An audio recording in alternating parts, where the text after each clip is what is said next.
उस रोज जो न देखना था वो मंजर देखा। इंसानियत के सीने में आतंक का खंजर देखा। खुशियों का सहरा तो इंतजार में रह गया जब मां की आंखों ने बेटे का कफन देखा। मैं हूं वीर राठौड़ और मैं ले चलता हूं आपको उस सुबह में जब आतंक के गर्भ में एक खौफनाक साजिश ने सांसें लेना शुरू कर दिया था। वो 22 नवंबर 2008 की एक आम सी ही सुबह थी जब पाकिस्तान में बिल्ली की तरह दबे पांव हिंदुस्तान के खिलाफ एक जंग का आगाज हो रहा था। जब अजमल कासिद और उसके 9 साथी कराची पोर्ट पर एक छोटी सी नाव में सवार हुए। भाई चलो चलो, वक्त नहीं है भाई, छेती छेती सवार हो जाओ, चलो। सागर में 25 नॉटिकल माइल्स पहुंचने के बाद वो एक बड़े जहाज अल हुसैन की डेक पर उतरा। चलो चलो चढ़ो भाई चढ़ो। करीब 4 घंटे बाद अल हुसैन खामोशी के साथ गुजरात कोस्ट पर पहुंचा, जहां उनकी नजर फिशरमैन ट्रॉलर कुबेर पर पड़ी। भाईजान वो देखो, उधर हिंदुस्तान का बोट है। की कहते हो भाईजान? गल करे भाईजान। सलामकुम भाईजान। वालेकुम अस्सलाम। कहाँ पहुंचे भाई? भाईजान गुजरात कोस्ट पे एक कश्ती दिखाई दे रही है। हाँ ठीक रहेगी, इंशाल्लाह आगे बढ़ो। चलो भाई चलो, कश्ती की ओर ले जाओ। सैटेलाइट फोन पर अपने हैंडलर से सलाह करने के बाद उन्होंने ट्रॉलर को हाईजैक करने का फैसला किया। शिप को अपनी ओर इतनी करीब आता देखकर ट्रॉलर पे सवार मछुआरे घबरा गए। अरे ये मारेगा क्या? ये सर पे क्यों चढ़ा रहा है? अरे हॉर्न बजाओ, हॉर्न बजाओ। ओए पागल हो गए क्या? और फिर ट्रॉलर पर सवार 5 फिशरमैन में से 4 को अल हुसैन पर सवार होने को मजबूर कर दिया, जहां उनकी बेरहमी से हत्या कर दी गई।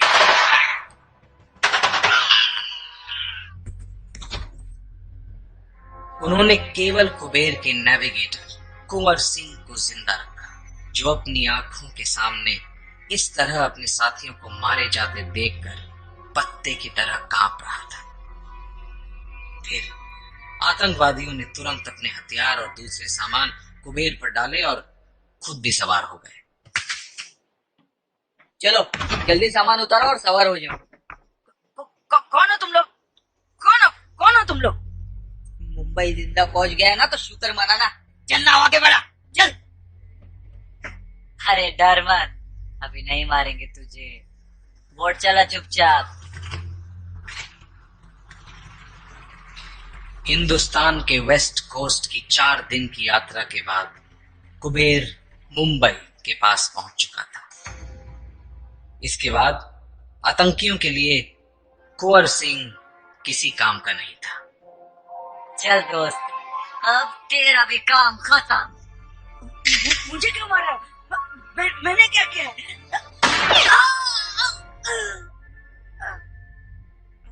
हेलो भाईजान। अभी उनके साथ एक बंदा था। हाँ जी हाँ जी। क्या किया उसका? और लूटे खत्म कर देता। मुंबई से कुछ ही माइल्स दूर पहुंचकर अजमल कासिद और उसके साथियों ने रबर डिंगी नीचे उतार दी। चलो, अरे चलो इस बोट को उतारो अभी। चलो भाई, मंजिल आ गई। इंशाल्लाह सलामत रहे तो वापस मिलेंगे। खुदा हाफिज भाई। इसके बाद 8 लोग जिनके कंधों पर भारी बैग्स लदे हुए थे नीचे उतरे और फिर 2-2 लोगों की 4 टीम्स बनाकर अपने रास्ते पर निकल गए। अल्लाह हाफिज भाई, अल्लाह पर 5वीं टीम अभी भी उस डिंगी पर सवार थी जो ओबरॉय होटल के पास नारिमन पॉइंट की ओर बढ़ी जा रही थी। 26 नवंबर 2008 शाम 8:40। वो मुंबई की एक खुशगवार शाम थी। ज्यादातर मुंबईकर अपने अपने काम निपटाकर घरों की ओर चल पड़े थे। शायद उसमें से कुछ को घर पहुंचने की जल्दी थी, क्योंकि इंडिया और इंग्लैंड का मैच था। Lovely delivery. It's taken the outside edge. और आज का दिन इंडिया का था, In the air and taken. या शायद नहीं, क्योंकि इधर हर हिंदुस्तानी के ख्यालों से दूर आतंकियों की एक टीम अपने पहले टारगेट कैफे लियोपोल्ड की ओर बढ़ रही थी। कैफे लियोपोल्ड साउथ मुंबई का एक वेल नोन टूरिस्ट हब लोगों की गहमा गहमी से दमक रहा था। बड़ा ही चंगा शहर है, हैं? ठीक है दिल भाई। ओए काम पे ध्यान लगा, मंजिल ना करीब है। लियोपोल्ड आ गया साहब। बस रोक लेट था। कितना हुआ जी आपका पैसा? रात 9:40 दोनों आतंकी टैक्सी ड्राइवर सीट के नीचे टाइमर डिवाइस लगा हुआ RDX छोड़कर टैक्सी से उतरे और टहलते हुए कैफे लियोपोल्ड की ओर बढ़ चले। मैं क्या निकाल लो भाई, वक्त आ गया, काम शुरू करते हैं। और तब एक धमाके के बाद AK-47 के राउंड्स गूंजे।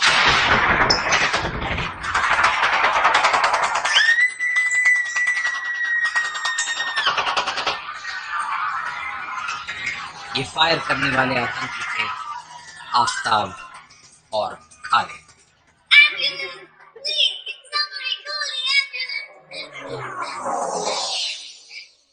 लगा जैसे किसी ने कैफे में क्रैकर्स फेंके हैं। मेरे सामने एक पिलर था तो ठीक से नहीं दिख रहा था, फिर भी वो दोनों दिखे with AK-47 in their hand. हम टेबल के नीचे छिपे, उसके बाद फायरिंग रुकी तो मैंने आंखें खोली।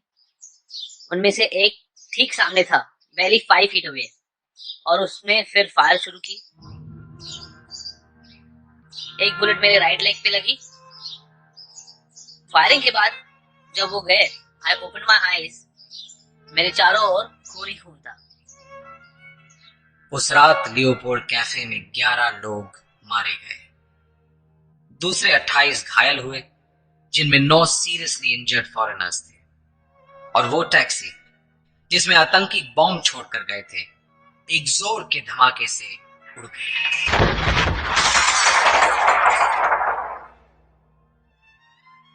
टैक्सी ड्राइवर आके वहां साइड में पार्क कर दिया टैक्सी। बोला रुक जाओ, छुट्टा पैसे लेके आता हूँ। बॉम्ब फट गया और वो मर गए। 2 औरत भी आ रहे थे टैक्सी में, वो भी मर गए। 26 नवंबर रात 9:50 मुंबई का छत्रपति शिवाजी टर्मिनस, जहां लोकल और आउट स्टेशन पैसेंजर्स का कभी ना खत्म होने वाला हुजूम हर आने वाली ट्रेन के साथ बढ़ता ही जाता है। मुंबई से बनारस होकर पटना जाने वाले यात्री कृपया ध्यान दें। Passengers going from Mumbai to Patna via Banaras, attention please. अब CST यानी छत्रपति शिवाजी टर्मिनस के सेंट्रल हॉल में लॉन्ग डिस्टेंस ट्रेन का इंतजार करते हुए पैसेंजर्स की भारी भीड़ आतंकियों का निशाना थी। किसी को क्या खबर थी कि CST में आने वाले अगले 2 लोग अजमल कासिद और अब्दुल उन लोगों की तरह आम पैसेंजर्स नहीं थे, और क्या खबर थी कि उनके इरादे कितने खतरनाक थे। चलता हूं आपको मुंबई के छत्रपति शिवाजी टर्मिनस के सेंट्रल हॉल में, जहां लॉन्ग डिस्टेंस ट्रेन का इंतजार करते हुए पैसेंजर्स की भारी भीड़ आतंकियों का निशाना थी। किसी को क्या खबर थी कि CST में आने वाले अगले 2 लोग अजमल कासिद और अब्दुल उन लोगों की तरह आम पैसेंजर्स नहीं थे, और क्या खबर थी कि उनके इरादे कितने खतरनाक थे। मुंबई से बनारस होकर पटना जाने वाले यात्री कृपया ध्यान दें। Passengers going from Mumbai to Patna via Banaras, attention please. Station पहुंचते ही कासिद और अब्दुल सीधे वॉशरूम में गए, जहां उन्होंने IED लगाया और फिर उन्होंने बिना वक्त गवाए हॉल में पहुंचते ही ग्रेनेड का धमाका कर दिया।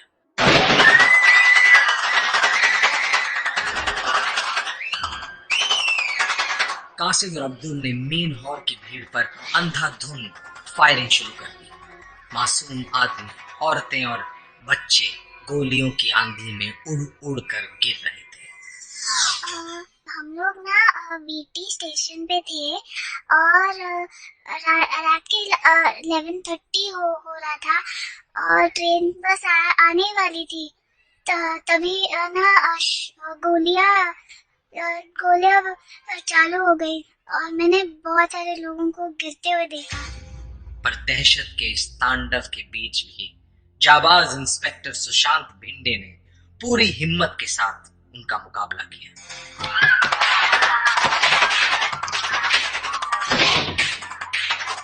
पर सुशांत भिंडे की 303 आतंकियों की AK-47 और ग्रेनेड्स के सामने खिलौना ही थी। और अफसोस कि उसका ये बेमिसाल हौसला 52 मासूमों की जान नहीं बचा सका। रीटे में घर जाने के लिए गाड़ी का इंतजार कर रहा था, तभी फायरिंग चालू हो गई। फायरिंग चालू हो गई तो भागना चालू किया। भागते भागते ही गोली लग गई। सिर्फ साल भर की मासूम बच्ची शीतल शर्मा अपने माँ बाप के साथ थी। वो लोग अपने गांव बनारस जाने के लिए ट्रेन का इंतजार कर रहे थे। शीतल ने बड़ी मुश्किल से अपनी तोतली जुबान से दादा बोलना सीखा था, क्योंकि उसे बनारस में रह रहे अपने दादा दादी से पहली बार मिला था। हम लोग ना आराम से सो रहे थे खाना खा के। मैं, मेरा भाई, मेरे हस्बैंड और बाकी और कुछ 2-3 लोग होंगे। अरे शीतल की माँ, सुनती हो? क्या जाने आज कुछ अच्छा नहीं लग रहा। क्यों? क्या जाने क्यों? तभी तभी अचानक ये सब कुछ हो गया। शीतल के पापा को गोली लगी और वो गिर पड़े। उनकी माँ के छाती में गोली लग गई। वो बेहोश हो गई वहीं के वहीं। मेरी छोटी सी बेटी शीतल, उसको कांच के टुकड़े धंस गए। वो लगातार दर्द से कर्रा रही थी।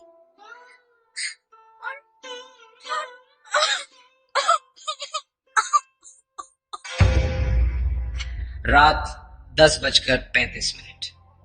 अभी तक कैफे लियोपोल में 11 और CST में 52 लोग मारे जा चुके थे।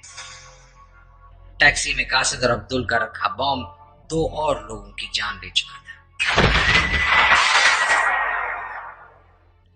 पर किसको पता था कि ये तो अभी मुंबई के इतिहास की सबसे काली रात की शुरुआत पर है, क्योंकि आतंकियों की तीसरी टीम ताज होटल की ओर बढ़ रही थी।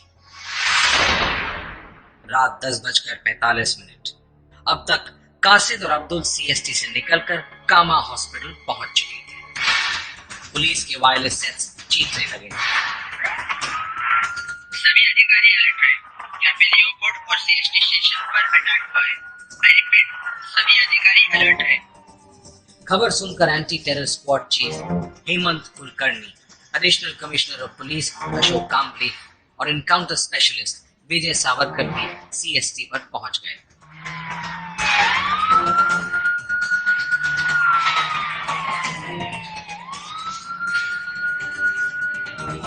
इधर कामा हॉस्पिटल में additional commissioner of police Sadanand Kale ने अपने साथियों के साथ आतंकियों से मोर्चा संभाला,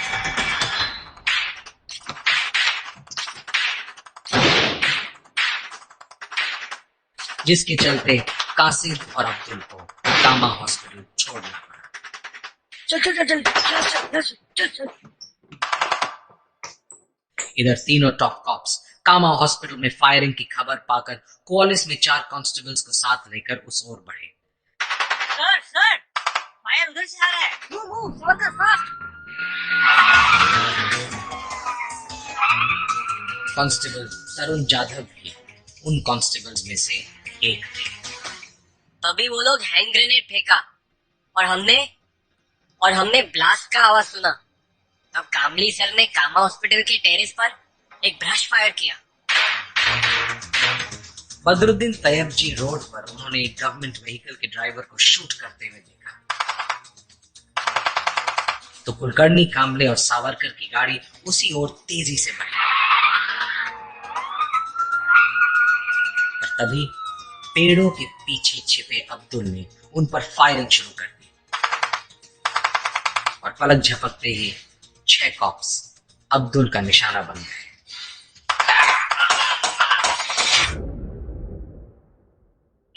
साहब जी, हम सब इंजर्ड हुए थे।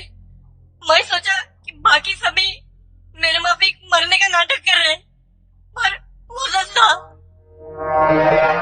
अरे अरे उसको जल्दी बाहर फेंक, जल्दी कर, लेकर चल गाड़ी भागा, जल्दी करा। जब उस रात सीरियस इंजरीज के चलते कुलकर्णी, सावरकर और कामली के मारे जाने की खबर आई तो मुंबई के साथ सारा देश सदमे में आ गया। 26 नवंबर 2008 देर रात 12:10। अब तक मेट्रो सिनेमा जंक्शन पर आसपास गुजरने वालों के साथ जर्नलिस्ट की भीड़ लग चुकी थी। तभी घायल कासिद और अब्दुल कॉलेज पर सवार जंक्शन से भीड़ पर गोलियां बरसाते हुए गुजरे।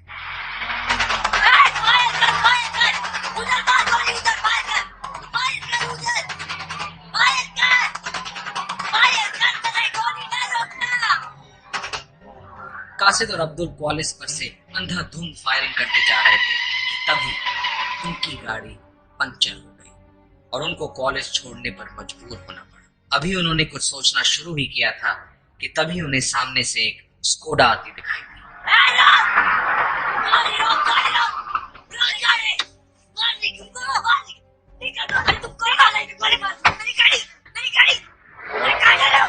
और वो स्कोडा छीन कर आगे बढ़े, पर तब तक पुलिस ने सारे शहर में जगह जगह बैरिकेडिंग कर दी थी। ड्राइविंग करते हुए अब्दुल ने स्कोडा सीधे एक बैरिकेड की ओर बढ़ाया। अरे क्या कह रहे हैं, सामने पुलिस है। अरे और रास्ता नहीं है भाई।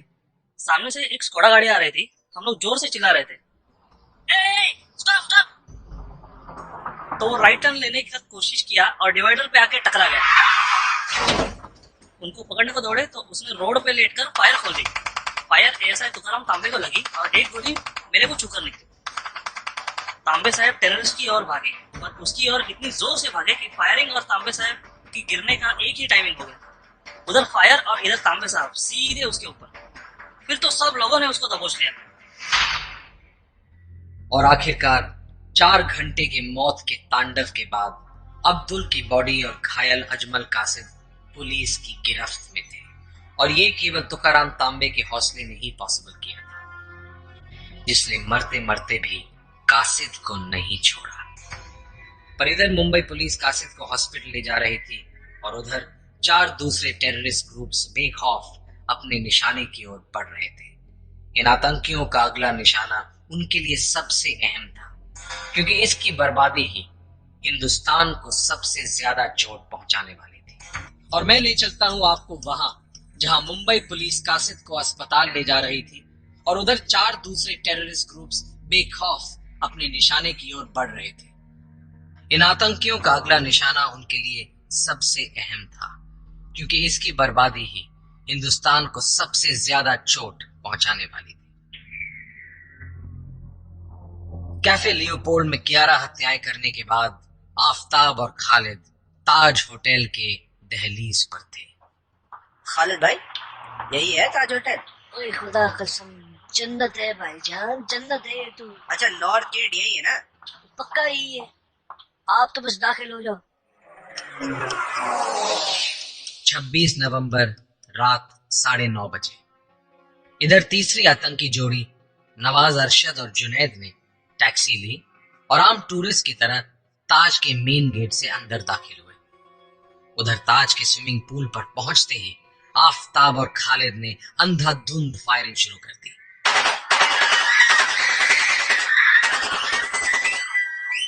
उनकी फायरिंग की आवाज सुनकर इधर नवाज अरशद और जुनैद ने लॉबी में भी अपनी AK-47 के ट्रिगर्स दबा दिए। एक साथ 2 जगहों पर फायरिंग होने से हड़कंप भगदड़ मच गई। मुझे ध्यान आया कि पूल साइड से एक डोर है जो ट्रांसफॉर्मर रूम की ओर जाता है, और वहां से बाहर मैंने गेस्ट को चिल्लाना शुरू किया, Go from that door, the transformer room. I noticed a huge guy, a foreigner, 6 feet 6 inches tall. He was shot in the arm, was bleeding very badly. एक कपल चीख रहा था, उनका 10 साल का बच्चा उसी समय टॉयलेट गया था। They screamed. I want to get my son back. I want to get my son back. Please do something. Please, please. मैं बहुत डर गया था, but I said don't worry, I will get your son. मैं इसलिए डर गया था कि अगर उसकी आवाज सुनी गई तो वो भी मारी जाएगी, आतंकियों को 30 गैस की छिपने की जगह भी पता चल जाएगी। तो मैं बाहर गया कॉरिडोर में। अचानक कॉरिडोर के एक साइड में मैं था और दूसरी ओर टेररिस्ट। उन्होंने देखते ही फायर किया। मैं चीख के भागने की कोशिश की, उसने मुझ पर हैंड ग्रेनेड फेंका और मैं चीखता हुआ साइड में जंप किया। एक और मिनट की देरी होती तो आई वाज डेड। इधर जब पाकिस्तान में बैठे हुए हैंडलर्स को मुंबई की खबरें मिलनी शुरू हुई तो उन्होंने आतंकियों को इंस्ट्रक्शंस देने शुरू कर दिए। कह रहे कि आप जो है अपना काम करो, इंशाल्लाह पूरे मुंबई में तबाही मचेगी। 260 बंदे जख्मी हुए हैं, खौफ का माहौल बनाया है आप लोगों ने। परेशानी की कोई बात नहीं है। और जो कमरा खोला है ना, हाँ जी, अच्छा उसमें से ना कुछ गद्दे कालीन इकट्ठा करके आग लगा दो, समझे? आग देखने से लोग घबरा जाएंगे और कुछ ग्रेनेड फेंक दो, हाँ समझे मेरे भाई? हाँ जी, इंशाल्लाह। अल्लाह हाफिज भाई, अल्लाह हाफिज। इस दौरान आतंकियों की चौथी जोड़ी असदुल्ला और रहमान ट्राइडेंट होटल की ओर बढ़े। They were spraying bullets, throwing grenades at whoever they saw. We were terrified because we had no phone, no TV. We heard gunfire, we saw smoke. There were Germans, Chinese, South African men. We held on to each other's hands. There was blood all over the floor. Asadullah और रहमान ने tiffin restaurant में RDX bomb plant किया, जिसके धमाके ने कईयों की लाशें बिखेर दी।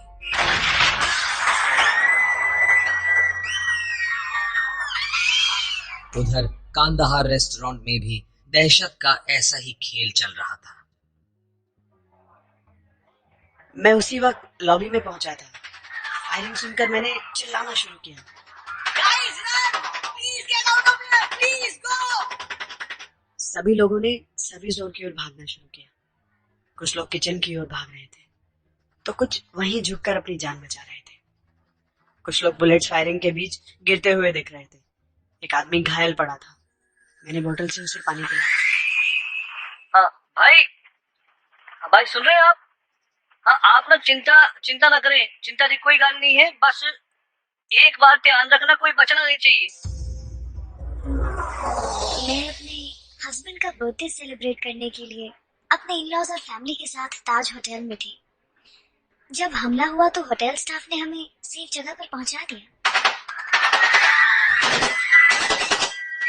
Come this way, please come this way, fast.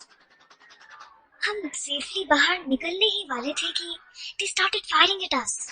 उस मोमेंट में हम बिखर गए। मेरी फैमिली सेफ निकल गई, पर हस्बैंड और इन-लॉज अंदर ही रह गए। हम किसी तरह जान बचाकर भागे, क्योंकि मुझे पता था कि एक मोमेंट की देर और सब खत्म। बाहर आके मैं सिक्योरिटी पर्सनल्स पे चिल्लाई, My husband and in-laws are inside. Save them, please. I lost my husband, lost my in-laws. Sister is battling for her life. Please save him. इधर ताज और ट्राइडेंट में आतंकी हमला जारी था, जबकि उधर आतंकियों की 5वीं टीम अमजद और हुसैन कुलाबा के घने इलाके के नरिमन हाउस में घुसने की तैयारी में थे, जो जूइश ऑर्गेनाइजेशन की खबाद हाउस नाम की 5 मंजिला इमारत थी, जिसमें घुसते ही उन्होंने वहां के जूइश रेजिडेंट्स को हॉस्टेज बना लिया। इसके पीछे उनका इरादा था इजराइल के साथ अच्छे होते रिश्तों को खराब करना। 8 हॉस्टेजेस में गोल्डबर्ग, उनकी वाइफ रिवका, 2 साल का बेटा मिखाइल और आया सैंड्रा थी। मैं किचन में थी। I came running and one of them shot at me. सुने आप मेरी बात सुने। हाँ जब तक आपके पास वो बंदे हैं ना, हाँ जी भाई। तो पुलिस आपके ऊपर फायर नहीं कर सकती। जी समझ रहे आप? हाँ जी, समझा भाई। अगर आपके ऊपर कोई मुश्किल हालात आए तो फिर हाँ उनको जो है ना गोली मार दो आप। जी बिल्कुल, समझे भाई? जी समझा भाई। बातें खत्म होते ही अमजद और हुसैन ने फिर से फायरिंग शुरू कर दी। इस बार उनका निशाना नारिमन हाउस के आसपास की इमारतें थी, जिसमें 3 औरतों सहित 8 मासूम मारे गए। जब टेररिस्ट वहां एंटर हुए तो फिर फायरिंग शुरू हो गई और मैंने अपने वाइफ का हाथ फटाफट से पकड़ा और हम टेबल के नीचे छुप गए। लेकिन लेकिन हम जल्दी ही खड़े हो गए फिर से, क्योंकि हमको अपने बच्चों की मतलब टेंशन थी उस वक्त। और मैंने उनसे कहा, "श्श्श, सब चुप रहो सब, वो लोग लॉबी में है।" तभी हमने फिर से कुछ और गन शॉट सुने और तभी उनमें से एक जना आया दौड़ के और उसने एक ग्रेनेड फेंका हमारे। इधर मुंबई से स्पेशल फोर्सेस के लिए फोन जाते ही दिल्ली हाई अलर्ट पर आ गई। प्राइम मिनिस्टर ने तुरंत एक इमरजेंसी क्राइसिस मीटिंग बुलाई और जल्द ही 200 एनएसजी कमांडोज की एक टीम की मुंबई रवानगी की घोषणा हो गई। 26 दिसंबर देर रात 1 बजे टेरर अटैक के घंटों बीत जाने के बाद भी मुंबई के 3 लैंडमार्क आतंकियों के कब्जे में थे: खवाद हाउस, ताज और ट्राइडेंट होटल। ट्राइडेंट होटल के कॉरिडोर में आतंकी AK-47 और ग्रेनेड से लैस चहलकदमी कर रहे थे, जबकि पाकिस्तान में बैठे उनके आका मीडिया कवरेज बड़े ध्यान से देख रहे थे। अच्छा, आग तो लगी है ना? हाँ जी। जब वो शोले नीचे नजर आएंगे ना, तब वो भागेंगे परेशान होके, समझ रहे? तो नीचे ग्रेनेड डाले है ना? हाँ जी। हाँ, तो 15-20 मिनट बाद जो है ना, 2-3 ग्रेनेड का इस्तेमाल और कर ले, आग बनी रहेगी ऐसे।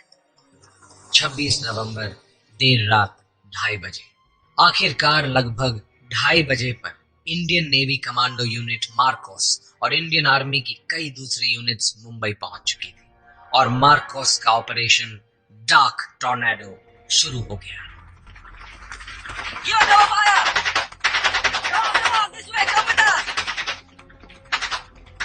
और मैं ले चलता हूं आपको उस मकाम पर जहां आतंकियों के हमले के जवाब में लगभग 2:30 बजे Indian navy commando unit Marcos और इंडियन आर्मी की कई दूसरी यूनिट्स मुंबई पहुंच चुकी हैं और मार्कोस का ऑपरेशन डार्क टॉर्नेडो शुरू हो गया।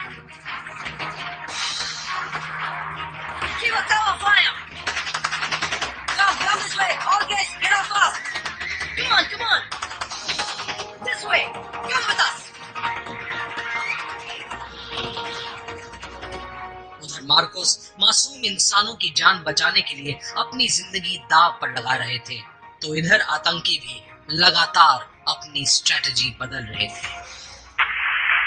अच्छा, कमरे में जो पर्दे शटे हैं ना, उनको इकट्ठा कर लो और आग लगा दो। आग लगाने में देर लगती है जी, हम लोग ढूंढ रहे हैं। क्यों, कोई नवा कमरा क्लियर करने लगे हो? हाँ जी। हाँ। अच्छा, पहले आप आग लगा दो, समझे आप? आग लगा दो आप, आग। हाँ जी, एक बंदा आग लगा के थले आ जाएगा, समझ रहे हो ना? भाई गद्दे खींच लिया, जो भी मिले जल्दी करो। भाई गद्दे खत्म हो गए भाई। मैं कवर फाड़ देता हूँ, तुम उधर के वो पर्दे खींच लो। 26 नवंबर देर रात 3 बजे अचानक ताज होटल से कई बड़े धमाके सुनाई दिए। आतंकियों ने ये धमाके सेंट्रल डोम के नीचे किए थे। सारी दुनिया टीवी सेट्स पर आतंक की ये भयानक तस्वीरें लाइव देख रही थी। ये हिंदुस्तान के इतिहास में हुआ अब तक का सबसे बड़ा आतंकी हमला है। अभी एक बड़ा धमाका हुआ है और उससे आग की लपटें और तेज हो गई है कि आपके सामने है ताज होटल। हिस्टोरिक ताजमहल होटल धू धू करके जल रहा था। आतंकियों ने ऐसा जानबूझकर किया था क्योंकि वो सिक्योरिटी फोर्सेस के आगे बढ़ने की रफ्तार को थाम देना चाहते थे और उनकी ये चाल कामयाब भी हो रही थी, क्योंकि सेंट्रल डोम में आग लगाने के बाद से सिक्योरिटी फोर्सेस की आगे बढ़ने की रफ्तार काफी कम हो गई थी। अच्छा, अब सबसे जरूरी, आपका जो सबसे बड़ा टारगेट है ना, हाँ जी, हाँ जी, ये जो, हाँ जी सुन रहे हो, ये जो ताज है ना, ताज, हाँ, इसको कवरेज देना है मीडिया का। समझे? हाँ जी हाँ जी। नीचे सारी पुलिस जमा है, फौज आ रही है। हाँ आपके होटल में लोग बचे हैं कुछ, हाँ ये लोग बचने नहीं चाहिए, हाँ जी हाँ जी, समझ रहे हैं आप? इंशाल्लाह हो जाएगा। तभी अचानक देश की अथॉरिटीज को बड़ा झटका लगा जब आतंकियों की इंटरसेप्ट की जा रही बातों से पता चला कि पाकिस्तान में बैठे हैंडलर्स टेलीविजन पर लाइव टेलीकास्ट देखकर आतंकियों को कमांड्स दे रहे हैं। अथॉरिटीज ने तुरंत लाइव टेलीकास्ट रोकने के निर्देश दिए। Due to some technical reason, we are unable to show you the live pictures of the क्षमा Taj. कीजिए, तकनीकी कारणों से हम आपको लाइव पिक्चर्स नहीं दिखा पा रहे हैं। इधर दूसरे मोर्चे पर मुंबई फायरमैन आग को काबू करने के लिए बड़े साहस से आगे बढ़े। हम आग में अंदर जा रहे थे और वहाँ गोलियां चल रही थी। क्रूशल टाइम था। एक भी ग्रेनेड हमारे ऊपर अगर फेंका होता तो जितने भी टीम मेंबर मौजूद थे सब मारे जाते। 26 तारीख की रात के ऑपरेशन के बाद 27 नवंबर की सुबह तक ही डोम की आग पर काबू पाया जा सका। उधर पाकिस्तानी हैंडलर्स जान गए कि उनके आतंकियों के पास अब बंधक नहीं बचे हैं, पर वो नहीं चाहते थे कि किसी भी कीमत पर आतंकी सरेंडर करें। अच्छा जो मर्जी करो, सुबह तक ना ऑपरेशन मुकम्मल करना है। हाँ जी हाँ जी। घबराना नहीं तुसी हाँ है, और ना आखिरी वक्त का ख्याल करके अल्लाह को दुआ करना, हाँ और 2 मैगजीन रख देना, तीन रख देना, 3 ग्रेनेड भी रख देना, ठीक है? हाँ जी हाँ जी। इधर ट्राइडेंट में सैकड़ों गेस्ट्स अपने कमरों में बंद थे और अब तक एनएसजी नरिमन हाउस भी पहुंच चुकी थी, जबकि इधर हैंडलर्स ने आतंकियों के हौसले को बढ़ाने की कोशिश की। देखना भाई, बच के काम करना है? हाँ तुम्हें अपने साथी को सहारा भी देना है, मोराल बनाना है उसका। हाँ जी हाँ जी, और तू ना एक काम कर, नमाज पढ़ के दोबारा फोन कर। इंशाल्लाह। नरिमन हाउस 27 नवंबर सुबह 11:15 बजे। अचानक लोगों ने किसी बच्चे के रोने की आवाज सुनी। न जाने कैसे आया सैंड्रा गोल्डबर्ग और रिवका के 2 साल के बच्चे मिखाइल को लेकर बिल्डिंग से निकल भागी। मेरे को नहीं मालूम अंदर क्या हो रहा है। मैं सिर्फ बेबी को उठाया और भाग आया। क्या वहाँ पे कोई जिंदा है अभी? बोला ना, मेरे को कुछ मालूम नहीं। तभी 50 ब्लैक कैट कमांडोज 21 मंजिल ऊंचे ट्राइडेंट होटल की छत पर उतरे। Go, go, go, go, fast!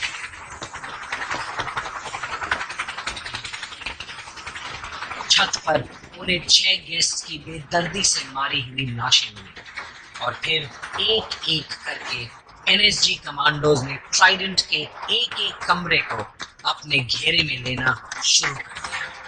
Room is clear. Next. We were stepping ahead, और कुछ गेस्ट ने टेररिस्ट के डर से खुद को कमरों में बंद कर लिया था। They couldn't believe we are commandos, so we were not able to clear all the rooms. इधर ताज में भी एक एक रूम सर्च किया जा रहा था।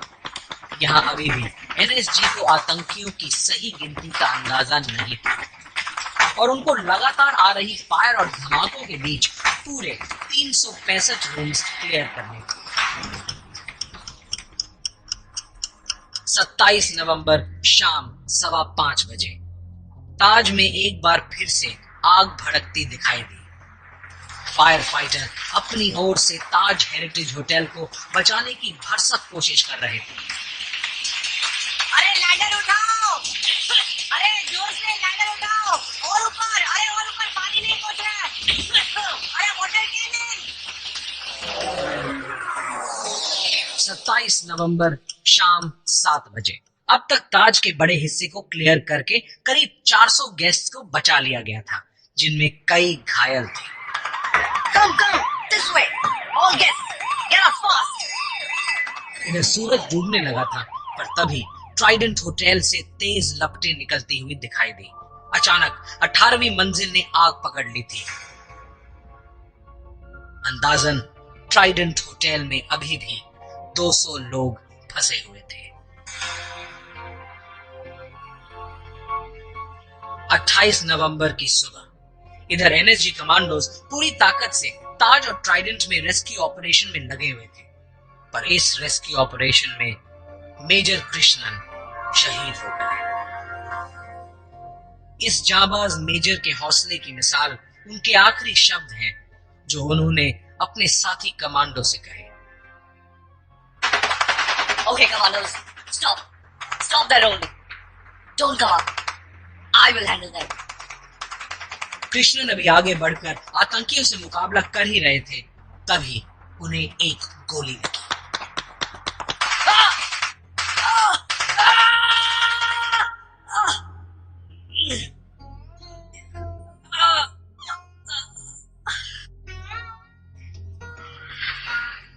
I got this news by 10 a.m. of 28th, but I didn't tell her mother. How could I? उधर खबाद हाउस में एनएसजी कमांडोज ने आतंकियों को खत्म करने के लिए रॉकेट लॉन्चर्स तैयार कर लिए थे। Don't have any options. Get ready with the launchers. जबकि पाकिस्तान में बैठे हैंडलर्स सारी घटनाओं को बड़े ध्यान से देख रहे थे। सवाल यह था कि जैसे जैसे इधर मार्कोस का शिकंजा कसता जा रहा था, हैंडलर्स की स्ट्रेटजी क्या रोक लेगी? और मैं ले चलता हूं आपको खबाद हाउस में, जहां एनएसजी कमांडोज ने आतंकियों को खत्म करने के लिए रॉकेट लॉन्चर्स तैयार कर लिए थे। Don't have any options. Get ready with the launchers. जबकि पाकिस्तान में बैठे हैंडलर्स सारी घटनाओं को बड़े ध्यान से देख रहे थे। सवाल यह था कि जैसे जैसे इधर मार्कोस का शिकंजा कसता जा रहा था, हैंडलर्स की स्ट्रेटजी क्या रोक लेगी? अच्छा भाईजान, इनका क्या करना है? जिंदा रखना है या खत्म कर दूं? कल सुनो जी। अच्छा, एक काम करो ना, मार दो इन्हें आप, है ना यार, जान छुड़ाओ अपनी। वैसे भी कुछ ही देर में फायर शुरू हो जाना है जी। इधर उधर रह जाना पीछे ही, है ना? इंशाल्लाह। फिलहाल कोई मूवमेंट नहीं है। ना ना ना, नहीं ना, इंतजार करें आप, समझ गए? पता है जिस वक्त फायर शुरू होना है क्या सूरत हाल तैयार होता है, अंदाज नहीं है ना आपको, मतलब कितना इंटेंसिटी होना है उसका। आपको तो ध्यान रखना है कि रॉकेट फायर होगा ना तो सामने की दीवार से रिटर्न होके आपकी तरफ ना आ जाए, बस। ठीक है, इंशाल्लाह मैं इंशाल्लाह। होल्ड करता हूँ, है ना? जी जी भाई। करे मैं सुन रहा हूँ। फायर कर दे। हाँ करे, फिर मैं बता रहा हूँ ना, उनको ना बिठा के सिर के बैक साइड पर रख के ना मार दो, ठीक है? असल में क्या है ना भाईजान, खालिद सो रहा था, मैं सोच रहा था कि खालिद थोड़ी देर सो लेता ना, उसकी तबीयत ना थोड़ी नासाज है। अच्छा, मैं ना आधा घंटा ठहर के आपको फोन करता हूँ, फिर ना आप उसको करना, ठीक है? पर जल्द ही कंट्रोलर्स ने अपना आपा खो दिया, क्योंकि उन्हें अपने आदमियों से नहीं, मासूम हिंदुस्तानियों की मौत से मतलब था। हाँ जी भाईजान। अच्छा, वो आप है ना जरा नाराज ना होना, वो सेटिंग बार बार ख्याल आ रहा था, थोड़ी चेंज की है, आपको बताता हूँ। आप तो ये बताओ काम हो गया कि नहीं? बस जी सामने ही है, आपकी कॉल का इंतजार कर रहा था कि आप सुन सके। करे बिस्मिल्लाह करें आप। जी जी जी भाईजान।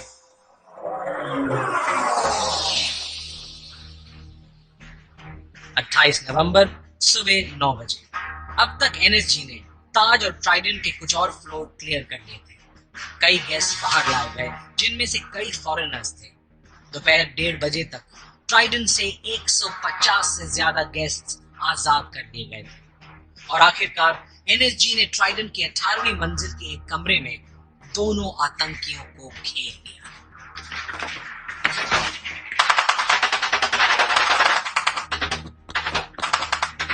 रहमान ने जब भागने की कोशिश की तो एनएसजी की गोलियों ने उसे छन निकाला।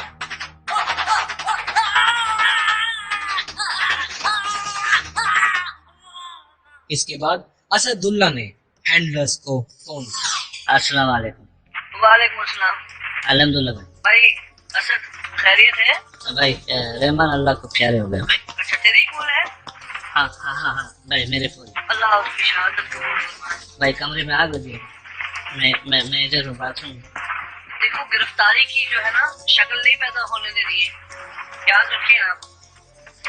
जी जी इंशाल्लाह। असदुल्ला भाई, अच्छा लड़ाई की कोई शक्ल बनती नहीं दिखाई दे रही? बाहर निकल के मतलब कुछ लड़ाई करें, ग्रेनेड फोड़ के बाहर निकलने की कोशिश करें आप। ग्रेनेड खत्म हो गए भाई। ओहो, अच्छा हिम्मत रखना है, घबराना नहीं। हाँ जी गोली लगती है ना तो इंशाल्लाह कामयाबी है। हाँ जी अल्लाह जन्नत में आपका इंतजार कर रहा है, समझ रहे हैं? इंशाल्लाह जी। अल्लाह पाक मदद करे आपकी। तुसी हिम्मत करके निकलना, फोन जेब विच रखना, ओके? पर बहुत जल्द एक ही ग्रेनेड ब्लास्ट में असदुल्ला भी मारा गया।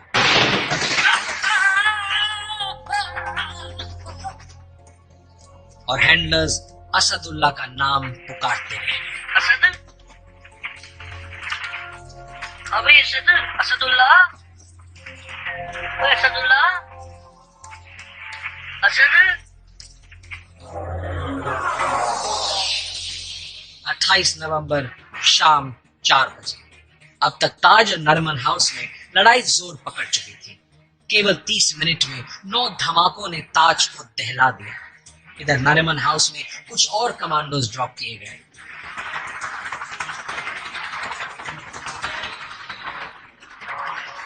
शाम 6 बजे एनएसजी ने धमाके से खबाद हाउस के अंदर की एक दीवार गिरा दी। अच्छा बात है ना कि आप लोगों का पानी भी खत्म हो गया है। ये लोग ना ये बात समझ रहे हैं, मतलब समझ आ रही है इन लोगों को। आप लोगों को गिरफ्तार करने के चक्कर में है, ये चाहते हैं कि आप लोग थक जाएं, समझ रहे हैं आप? इंशाल्लाह हम लोगों को ना आज हमें ना टकरा जाना चाहिए। वैसे भी आज जुम्मा है।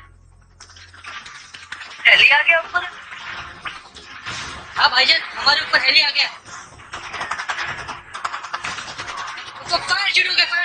हाँ, खालिद कवर लो। हमारे घर में फायर शुरू हो गया भाईजान, हमारे कमरे में। कवर लो खालिद। इसके बाद नारिमन हाउस के टेररिस्ट ने हैंडलर्स से आखिरी बार बात की। अस्सलाम वालेकुम भाईजान। वालेकुम सलाम। हाँ जी। वो भाईजान, मुझे फायर लगी है भाईजान। ओहो, फायर लगी? ओहो, कहाँ लगा आपको? ये बाजू पे लगी है जी, पाँव पे भी लगा है। अल्लाह ताला आपकी हिफाजत करे। उनके लोग भी जख्मी हो गए हैं, उनको लेके जा रहे हैं अस्पताल। मैंने भी उनका एक कमांडो मार तो दिया है, आगे शायद इत्तला ना मिले, तो दुआ करो अल्लाह से। 28 नवंबर रात 8 बजे दोनों टेररिस्ट मारे जा चुके थे। इसके बाद एनएसजी ने नारिमन हाउस को आजाद घोषित कर दिया। 28 नवंबर रात 9 बजे अब केवल ताज ही था जहां टेररिस्ट अभी तक जमे हुए थे। उनको काबू पाने की ये लड़ाई 28 की रात से 29 सुबह तक चलती रही और आखिरकार अब आतंक का अंत करीब आ गया था।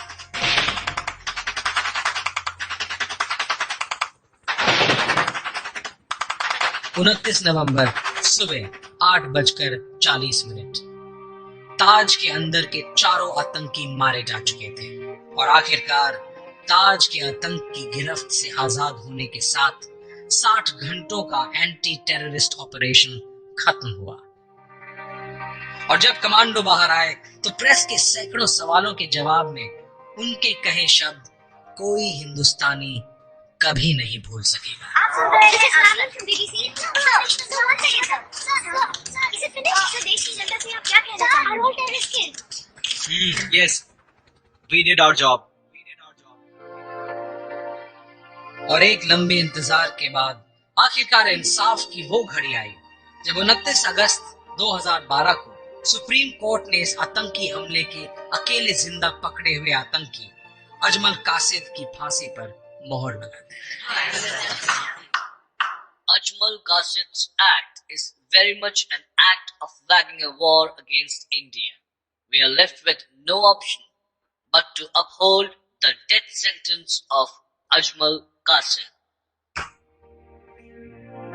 और इसके बाद बहुत ही गोपनीय तरीके से 21 नवंबर 2012 को सुबह 7:30 बजे पुणे के येरवड़ा जेल में हिंदुस्तान के सीने को छलनी करने वाले आतंकी अजमल कासिद को फांसी दे दी गई। पर क्या इतना सब देखने के बाद भी आज हम कह सकते हैं कि हिंदुस्तान के इतिहास की वो खौफनाक काली रात फिर कभी लौट कर नहीं आएगी? बिल्कुल कह सकते हैं, पर इसके लिए हमें एक रहने की जरूरत है, सजग रहने की जरूरत है, भारत का जिम्मेदार नागरिक बनने की जरूरत है, ताकि वो जो इसके लिए जिम्मेदार है और वो जो अपनी जिम्मेदारी से भागते रहते हैं, उन्हें उनकी असल जिम्मेदारी का एहसास कराया जा सके। हम मिलेंगे अगले हफ्ते एक नई खौफनाक कहानी के साथ, फीवर प्रस्तुति केस 104 में। आप यूं ही सुनते रहिए फीवर 104 FM। और हाँ, सजग रहिए, क्योंकि अगर मैं और आप बदल गए तो सिस्टम के तो बाप को भी बदलना होगा।